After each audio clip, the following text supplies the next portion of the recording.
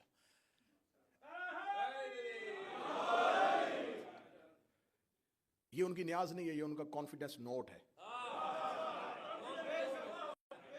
کہ بات پہنچ رہی ہے، بات جا رہی ہے، کوئی لڑائی نہیں، کوئی جھگڑا نہیں.